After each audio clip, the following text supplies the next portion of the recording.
everybody, it's Paige Evans. Thanks so much for joining me today. I get asked a lot how to back a cut file, and so I am going to focus on backing this summer wreath cut file, which is available for free in my Happy Scrappy Place Facebook group, which I will leave a link to below. So I started by die cutting the summer wreath from American Crafts white textured cardstock and carefully peeled it off the mat. It's quite an intricate design, so just take your time peeling it off so that it doesn't rip or tear. I grabbed another sheet of white textured American Crafts cardstock, and I am pooling water in a circle on the background. The more water, the better. I didn't add gesso or anything to it first, because I like the effect that this technique creates without the gesso. And then I'm using my favorite watercolors by Prima. These are called Pastel Dreams. And I am dropping, dabbing, splashing the watercolors into the pools of water, and they blend together, they mix together, and once it dries, it looks really cool because it just sits there and air dries. So don't speed it up with a hair dryer, just let it sit. This took about 2 hours to dry completely, and I'm trying to create colors to match my new collection with pink paisley called Truly Grateful, which is a pretty fall themed line. There's a lot of leaves, acorns, earthy tones, but I'm going to show how you can use even a fall themed collection to create a super summery layout. So that's kind of fun, just based on colors. You can create lots and lots of different possibilities for layouts. So again, continuing to drop watercolors into the pool of water in the round wreath shape, and then I'm going to start backing the cut file. So now I'm going to show you 3 different techniques for backing a cut file. Save those inner pieces from the cut file on the sticky mat, and then you're going to use those as templates to trace. So I grabbed this heart-shaped sunglasses, and on the piece of pattern paper that you want showing, trace that inner piece, so textured side up, onto the pattern that you want showing. Use a pencil, trace around it, and then use a pair of fine-tipped scissors and cut it out, but you want to cut it out just a little bit bigger than what you traced. And it just depends on how thick your cut file is, how much you want to cut out around it, the excess, but I'm doing just like an 1/8 of an inch, cutting it bigger, cutting it out a little bit bigger. And then use an eraser and erase the pencil lines, because there's a possibility that the pencil lines could show because you cut it out on the side that you want showing. And then I like to use liquid adhesive, flip the cut file over to the back side, apply the liquid adhesive around the shape that you just cut, and then back the cut file with that piece of pattern paper. Flip it over and ta-da! You've got one shape done. Here is another option for backing a cut file. I've grabbed another piece from the sticky mat, the inner shape, and I'm going to use this mint square. I want the mint side showing, and I'm going to flip it over both pieces. So I flipped the pattern paper over to the back side, and I flipped the cut file over to the back side, tracing it, and then once again cut it out, leaving a little bit of a border. But since I've traced on the back side, there's no possibility of the pencil lines showing, and so you don't need to erase the pencil marks. Flip the cut file over, add liquid adhesive, and again back the cut file with your pattern paper. Alright, so that's another technique, is flipping it over onto the back side and tracing, so you don't have to erase. The last option, which is probably the fastest, is to just place the inner piece on top of the pattern that you want and roughly cut it out a little bit larger with a pair of fine-tipped scissors. And you don't need to be exact when cutting these things out because you will never see the backside. So I'm just cutting out this swimming suit a little bit larger on the front side because that's the pattern I want showing, adding liquid adhesive to the back and placing the pattern paper on the back side with the floral side up.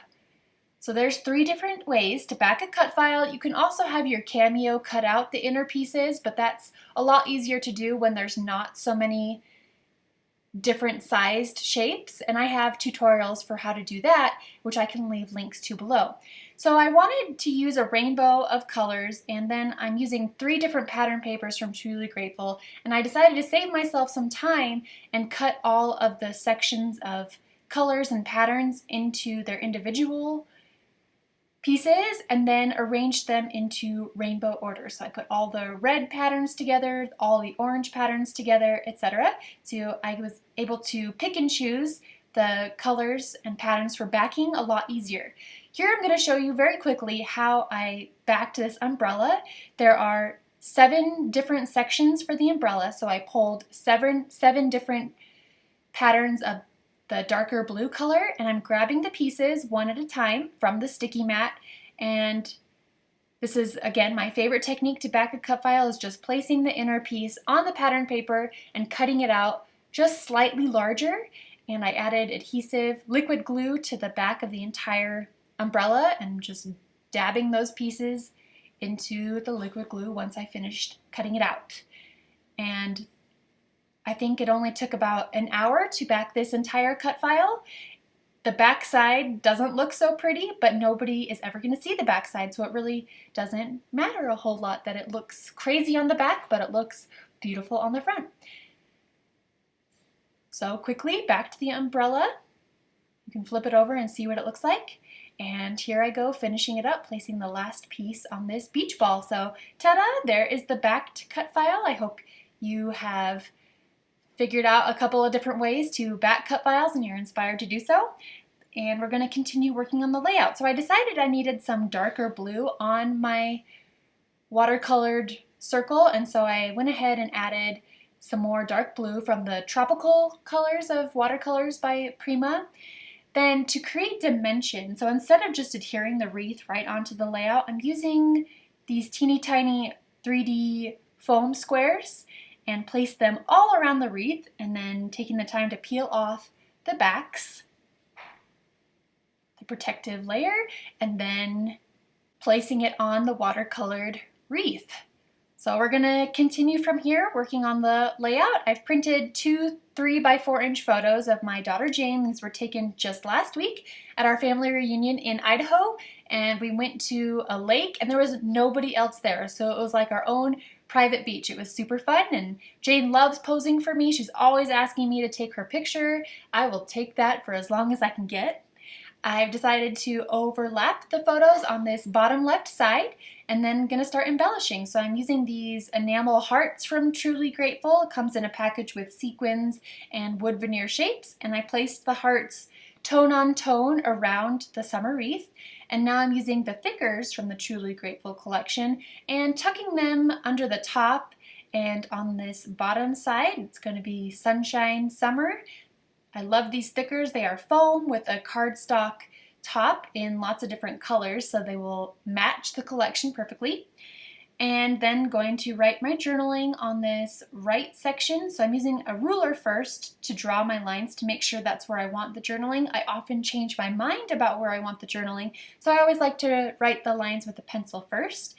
And I'm going to go ahead and write my journaling with a blue pen and write over those lines, draw over those pencil lines. I also added a stamp, die cut, and a Shine Bright sticker. And then I thought about adding an epoxy word. It says play, but I thought it just kind of stood out too much. I didn't want that to be too noticeable. And so I thought about using a different word that says, let's see, what does it say?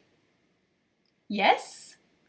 But again, I don't know, it wasn't my jam, and that's okay. So in the end, I went with these white puffy stickers, this sticker word that says story. Liked how that looked, it's kind of subtle, and I machine stitched over it, and that's it. This layout is done. So I hope you have learned some new techniques about how to back a cut file. There's several different ways to go about it, and whatever floats your boat, whatever works best for you, that is a great way to go about it. I love backing cut files so much, and be sure to grab this cut file in my Happy Scrappy Place Facebook group, link below. Thank you so much for watching, and I will see you again soon.